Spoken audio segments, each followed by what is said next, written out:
Mon parcours, moi c'est ma 5e saison de maraîcher urbain. Moi j'ai rejoint Philippe après avoir opéré une petite reconversion, j'étais ingénieur avant. Et puis depuis septembre, je suis maraîcher. Effectivement, il y a plein de difficultés qui se posent quand on cultive en urbain. Après, je pense que cultiver en ville, il y a un côté défi et challenge. J'ai montré qu'un truc qui est censé être impossible est possible. Donc moi, c'est un truc qui m'a séduit un peu au début. Contribuer à améliorer la ville, la végétaliser de manière un peu durable économiquement. Là, on a un projet qui est d'essayer de montrer que ça peut marcher. C'est pas facile.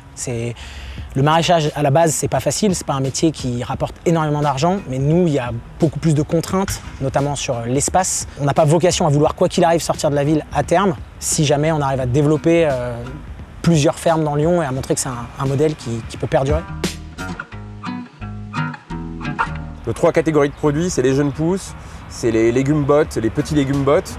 Donc ça peut être les petites carottes, les navets, les radis, les blettes et après les aromatiques aussi où on nous en demande pas mal et c'est des produits intéressants à faire pour nous. On a mis des critères en place donc par rapport à ce qu'on aimait, ça faisait partie des critères, j'ai envie de faire pousser cette plante ou non. Si c'est des légumes populaires, si ça part bien, si on le voit sur certains marchés, donc on allait faire différents marchés, voir les légumes qu'il y avait. Si c'était des légumes à forte valeur ajoutée, parce que comme on a une toute petite place, il faut qu'on fasse des légumes qui nous ramènent le plus d'argent possible pour optimiser un maximum ce qu'on arrive à faire sur la parcelle. Donc on a mis des critères en place comme ça, et les légumes qui avaient les meilleures notes, ils sont sortis vainqueurs, et donc c'est ceux qu'on a semés.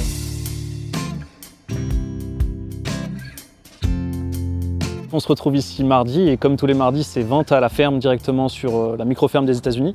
Est-ce que tu peux nous présenter un peu ta production ? C'est la période de l'année où on finit de planter tout ce qu'on va récolter jusqu'à la fin de l'année. Et donc maintenant c'est plus que de la récolte. Et en termes de volume, à peu près, ça te fait combien de kilos que tu vends, tu penses, chaque semaine À peu près, on est entre 70 et 100 kilos en général chaque semaine. T'as combien de gens à peu près qui viennent tous les mardis ici ?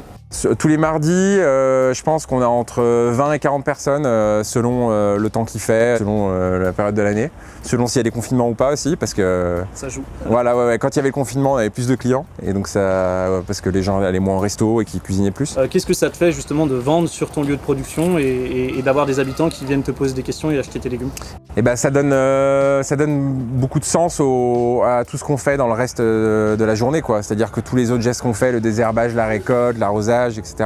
Et voilà, on a le retour des clients. Des carottes, des poivrons. Ok, et voilà. Bon, je vais faire mon bonheur, je vous dis tout à l'heure. Ok, ça marche. Rendez-vous à tout à l'heure. Ouais, à tout à l'heure. Donc nous, on fait de la rotation de culture, comme il expliquait, c'est-à-dire qu'on n'essaie de pas avoir le même légume, la même famille botanique 2 fois de suite par rapport aux ravageurs, donc voilà. à ce qui va détruire la plante, que ce soit des maladies, que ce soit des animaux.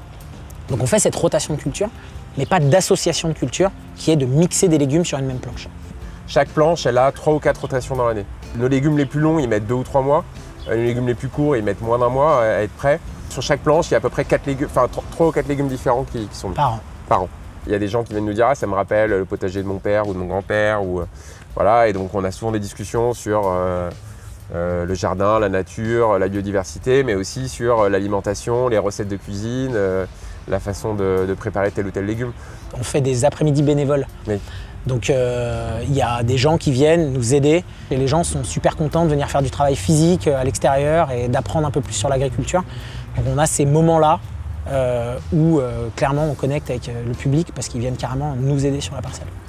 Donc globalement, on se fait plutôt féliciter à longueur de journée par des gens qui viennent, soit des gens qui découvrent et qui se disent « Oh, ouais, mais attendez, comment vous faites pour faire ça ici ?»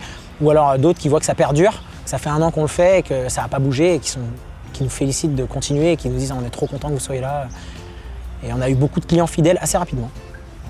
Et sur le fait qu'on n'ait pas tant de dégradation que ça et qu'au début c'était ce qu'on nous pronostiquait, je pense que ça a aussi servi un peu à peut-être un peu calmer un peu la tension dans le quartier. J'ai vraiment des gens qui avaient vraiment un avis tranché sur ce qui allait se passer, qui sont revenus après me faire leur mea culpa. Et j'étais là, waouh, c'est pas tous les jours que ça arrive quand même, ce genre de trucs. Effectivement, alors déjà le maraîcher, au-delà du travail du sol, il y a quand on récolte les légumes, on exporte, on laisse quasiment rien à la terre. Donc effectivement, tous les maraîchers, ils ont besoin de ramener de la nourriture au sol.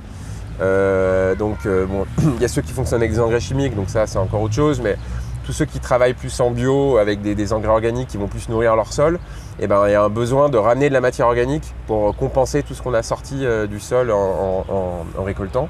Et donc nous, on essaye de travailler avec des déchets de la ville. Et ce qu'on utilise beaucoup, qui est un peu le plus simple à utiliser pour nous, c'est ce qu'on appelle du compost vert. Et le compost vert, c'est le compost qui est fait par les gros sites de compostage périurbains avec les déchets verts de tous les services espaces verts des villes, les paysagistes, etc. Et c'est une technique qui est simple à utiliser pour nous et qui nous permet en gros que la fertilité de notre sol elle soit faite avec les déchets environnants. Voilà. Et ça rajoute un peu un intérêt à l'agriculture urbaine, c'est que l'agriculture urbaine, en tout cas le maraîchage urbain, ça pourrait être un énorme débouché pour les déchets de la ville. Alors le compost vert, enfin les déchets verts, mais aussi pourquoi pas les déchets ménagers, le carton, s'il n'est pas trop teinté, etc. Enfin, voilà, il y aurait plein de trucs à faire à ce niveau-là, quoi. Je pense que quand on entend high-tech ou low-tech en agriculture, souvent ce qu'on entend c'est est-ce qu'en gros vous êtes en pleine terre ou est-ce que vous fonctionnez avec de l'hydroponie ou avec des sites indoor avec des néons, des choses comme ça. Donc c'est vrai que nous on est quand même globalement plus pleine terre et avec peu de technologie sur la façon de faire pousser les plantes. Et la pleine terre, ça a aussi la pleine terre en tout cas, cultiver dans du sol, quoi, que ce soit pleine terre ou dans des grands bacs, ça a aussi un avantage par rapport au système hydroponie, aquaponie, etc. C'est que je dirais que c'est moins fragile. Nous, ce qu'on vise, c'est surtout l'empreinte carbone minimale. Et c'est ça qui nous guide. C'est-à-dire que même notre compost, pour éviter d'avoir à prendre un camion, nous, et aller le chercher chez Racine, qui est notre fournisseur de compost, on a fait un partenariat avec une entreprise des déchets verts de la ville, ceux du 8e.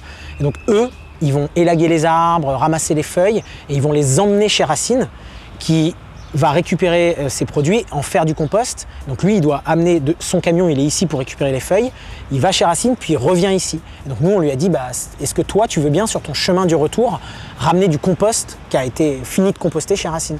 Et donc en ça, on a l'impression d'avoir 0 empreinte carbone sur le fait de se faire livrer du compost, parce que quoi qu'il arrive, cette personne faisait le trajet. Et c'est un peu ça surtout, on n'utilise pas d'engin mécanique, parce que déjà on n'en a pas forcément besoin, mais en plus parce que il n'y a pas d'empreinte carbone si on n'utilise pas d'engin mécanique. Les livraisons, on les fait à vélo. Pour moi, il est hors de question qu'on fasse nos livraisons en voiture. On est en ville, on peut se permettre de ne pas le faire. Un maraîcher standard qui est à la campagne, il sera obligé d'avoir un camion. Nous, on peut ne pas le faire, donc on limite un maximum notre empreinte carbone. Je pense que quand on a un projet de maraîchage urbain, qu'on veut devenir agriculteur urbain, la priorité, c'est d'avoir un terrain à cultiver. Peu importe ce que c'est, la taille qu'il fait, la difficulté pour l'avoir, etc. Donc si tu te présentes pour trouver un terrain en disant moi je veux devenir maraîcher urbain et que tu n'as rien à montrer et que tu n'as pas un truc réel à montrer pour faire vivre cette espèce de rêve un peu qui devrait, pour la plupart des gens, ça ne devrait pas exister, quoi. Enfin, l'agriculture en ville, tant qu'ils ne l'ont pas vu vraiment, ils n'y croient pas. Et je pense que ton projet est bloqué tant que tu n'as pas un terrain à exploiter. La petite phrase du jour, c'est en gros fais-le, ensuite fais-le vite, puis finis par le faire bien. Mais commence par le faire parce que... Ouais, même si tu le fais mal au début, il faut quand même le faire un peu, quoi.